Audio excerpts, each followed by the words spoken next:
the true one at the same time. Welcome to Inspiring Teachers, a show bringing you classroom tips, motivation, and stories from successful educators. Join Tavis Beam and Danny Hogger as they explore the why of teaching. Welcome to Inspiring Teachers. I'm Danny Hogger, back for another episode. Tavis Beam is nowhere to be found. I'm just kidding. He's in his classroom working super hard. He's a woodshop teacher, so he's got to cut up. What do wood teachers cut? Wood, I assume? It's probably a pretty good bet. And today we're talking with Christine Rosado from New Jersey, second grade teacher and YouTube extraordinaire. Christine, thank you so much for joining us. Thank you for having me. Hi, everyone. Tell us about your channel and what it is so people can find it before we get too deep into this. Yeah, absolutely. So I am a second grade teacher, and I decided to share my teaching life on YouTube. So I recently started posting classroom vlogs and teacher tips. I'm very happy to share what I've learned throughout my teaching journey, which I'm sure we'll talk about soon. And I just want to make sure that everyone knows that teaching is a great profession and that you can be successful in it and love your job, go to work every day and actually enjoy what you do. That's so much of everything that I wanted to say. And that's it for today's Inspiring Teacher. I'm just kidding. As a guest, you'd be like, wait, what? We made an appointment. Like, hold on a second. Why did you become a teacher? What was your journey like? Did you come out of school looking to do this? Tell us how you got here. Yeah, absolutely. So I actually wanted to become a teacher after I started working with kids, more in daycares, after school programs. And I actually was a nanny for a little while. Working with children really just inspired me to work with children for the rest of my life, really. So I decided to enroll in a teaching program, and that was very eventful. It was not as easy as I thought it would be as far as like starting school and finishing school in the 4 or 5 years that I had planned.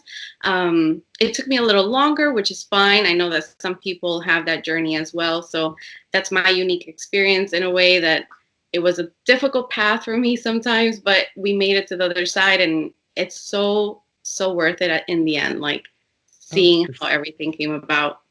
Yeah, we both had not gone the direct journey. I think it's probably close to 50-50 for the people who knew and the people who then came to teaching later. It sounds like you were intrigued by the idea of shaping young lives with the nanny experience. What were some of the difficulties on the path that were challenging for you? Along the way, for school or for just working with children in general? I think for school. What parts of it were challenging? Because I certainly remember there was it wasn't the easiest transition to make. You know, I actually I was really excited to go to college, and I was never into my high school years. I was eager to go to college and just move on with my life. So when I got there and I was presented with the difficulties that I did, some of them were financial burden. It was very difficult to make the payments and sign up for classes. And I was one of those students whose classes got dropped often, even though I was already halfway into the semester because of the financial situation. I'm sure some people can relate, and it's just terrible. Other things that happen, just family situations, being responsible for your family's financial burdens as well. It's very difficult when you are enrolled in college. I feel like everything comes tumbling down, and it really Welcome to Inspiring Teachers, a show bringing you classroom tips, motivation, and stories from successful educators. Join Tavis Beam and Danny Hogger as they explore the why of teaching. At the end of my journey, the praxis exam got in the way. I'm not sure if everyone is familiar with it, but the praxis exam changed a year prior to me taking it. So that was a difficult part as well. So yeah, it was definitely a journey, but it was amazing. My college experience was great. It was just very interesting. Well, it's good that you didn't let it deter you. So many of our plans, once we're on our own, when you're little, a dream seems easy, doesn't it? A plan seems easy. Execution and all of the in-betweens and the obstacles and the requirements and the regulations can be daunting. But congratulations for making it through. And now look at the impact that you're making. So you teach second grade, which in my mind and my sub-experience in that level means a lot of this, tugging, and I need your attention and look at me and focus. But I also know that second grade's a big turning point too for development and seeing personalities shape. So Was it second grade that you wanted the whole way? And what is it about second grade that you enjoy? All right, awesome. So it's actually not my first choice for grade level. When I graduated, I thought I wanted to teach kindergarten. And my first year of teaching, I was actually a maternity leave teacher. And it worked out nicely because I started teaching second grade in the beginning of the year. I moved on to another classroom and I taught first grade. And then I moved on to another classroom and taught kindergarten. So in my first year of teaching, I really got a good glimpse of what each classroom had to offer and what it would be like to teach that class. So I got really lucky and I got a second grade classroom, which turns out to be the class that I love the most. And I've been there since. So second grade kind of just fell on my lap and I really do love it. The challenges are that they are constantly in need for attention, direction, and refocusing. Oh, wait, I thought we were talking about high school. I thought it was second grade. I'm just kidding. That's a lot of what I see too. It's different though. So what's your classroom management like and how do you approach those needs? How do you meet the needs of your students? Okay, so I have different management techniques, but a lot of things that we do transition wise, we sing if we're going to the rug, we sing a song. If we're writing our name, we sing a song. If we're writing our name, I literally have to say it 50 times. I'm like, the first thing on the paper is my name. And they say, and the last. And then, if we're passing the paper down, take one, pass it down, take one, pass it down. Because if not, they don't do it. And those strategies really help make sure that everyone is focused. Just recently, I started using my classroom economy, which is really good for students. It teaches them how to add and subtract and also on social studies and needs and wants. So that's been coming in really handy. And sometimes I use Class Dojo, which is good for the parents to see.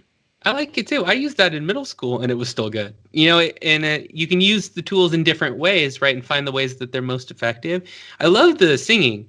Yeah. Your strategy is good, Christine, when I enjoyed you just talking about it was fun. If you can turn a system into a good time, isn't that so much better than a monotonous approach to, okay, everyone, because the directions often stay the same. So if you can do it in a way that's enjoyable, that's really cool. It's true. And they really respond better to it when we do it that way. I would imagine so. Even the little bit of if I'm going through a PowerPoint and they don't expect it and I sing a bullet point, and that's why we franchise or something like that. And they're like, what just happened? But it's such a wake up, it's like, hold on, wait, what did he do? And then they'll pay more attention to the next couple of things that you say. You got to break stride every once in a while to make people realize we're moving and we're learning and then come with us. We're going still. So that's a great one. I like it a lot.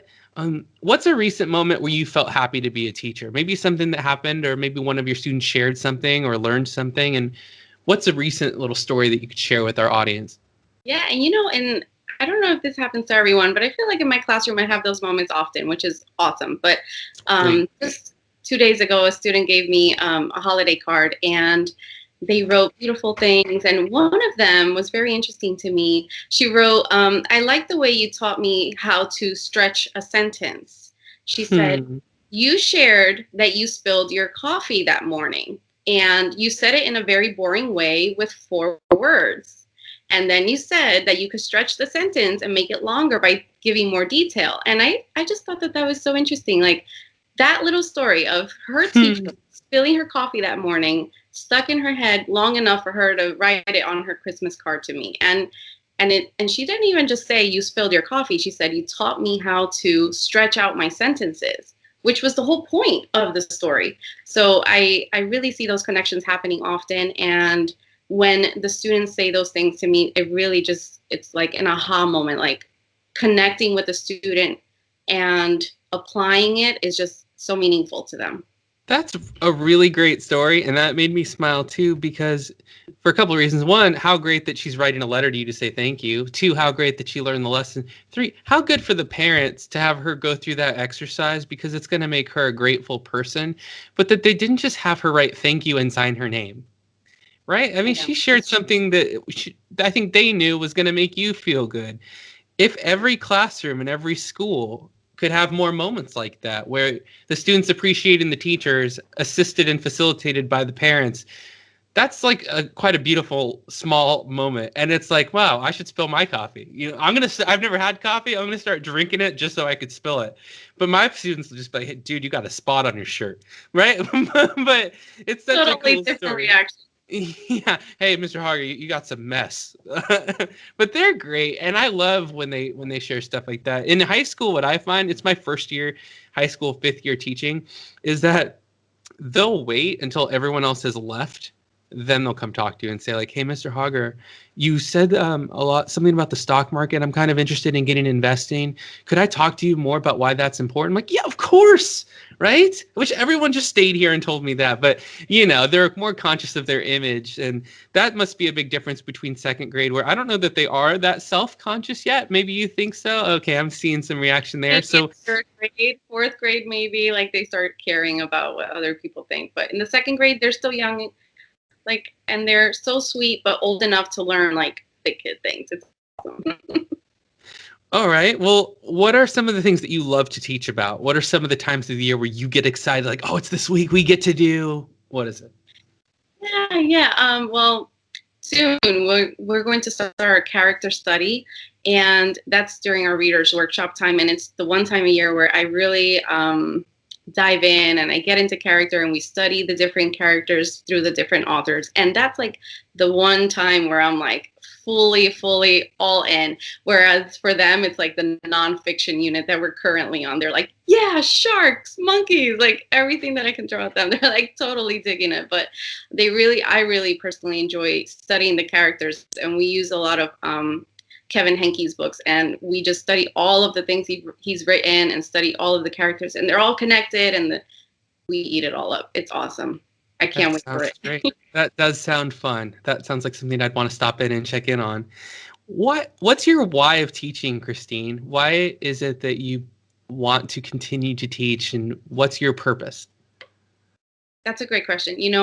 Just recently I started thinking about this more because sometimes we have hard days, right? And I'm sure all grade levels go through those days where you wonder, what am I doing? And I actually just recently talked about that in a video where I was very sad about a situation that happened in my classroom with a student, but we connected on a different level where I finally understood where that person was coming from and what their struggles were. And it made me realize that the true why is not because of the academics. And yes, I'm there to provide the best education, and I'm there to make those connections from real life to curriculum. But I think the true why is more, how can I help you excel in school and be an amazing person at the same time?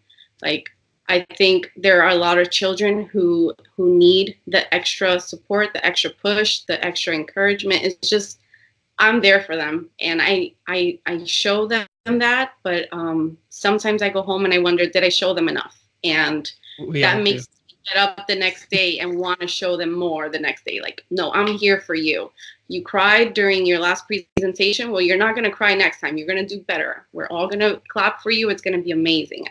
And I think that it's about building their confidence, their self-esteem, teaching them the social skills that they may be lacking. And just thinking about it makes me like so passionate, because it's just so important to see these little kids come in 6 years old and they leave and they're like totally different. They blossom in our classrooms, and it's just really amazing that I get to put my 2 cents in there. That's really wonderful. And thank you for sharing that. That's a really good story. And thanks for being there for those 2nd graders. So 2 last questions.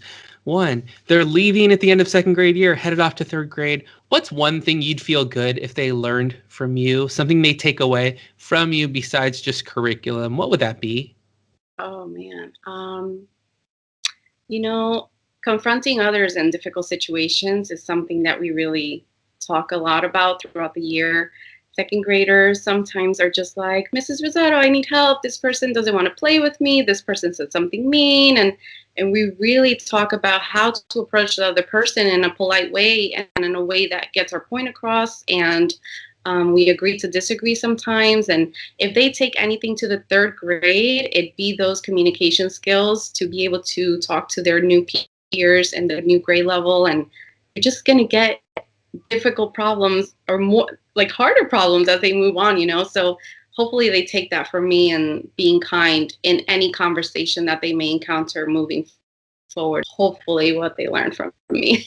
That's fantastic. You've been very kind to me and to our audience, and we appreciate that. And you've taught us a lot about what you do in second grade. We hope you'll join us again on a future episode. Christine Rosado, share, where can people find you and watch your amazing videos? Yes, absolutely. On YouTube, Happily Planning Life. And I'm also on Instagram if you were interested in seeing pictures of what I'm doing in the classroom. But if you're more interested in sitting back and watching a video, then you can find me on YouTube at Happily Planning Life. Christine, thanks for being such an inspiring teacher, for giving your time on a Friday night late in New Jersey and staying up to be with us. We appreciate it. And we wish you the best in your classroom for the rest of the year, and happy holiday season too. Thank you so much for joining us on Inspiring Teachers today. It's been another wonderful episode. Don't forget to like and subscribe to our channel. You can also subscribe on iTunes and listen every single week. You can find my music on iTunes, Danny Hogger, and the Hogger History Podcast as well. So many good things and not enough time. The bell is ringing. You're dismissed for the rest of the day. Have yourselves a great night. And thanks for watching Inspiring Teachers.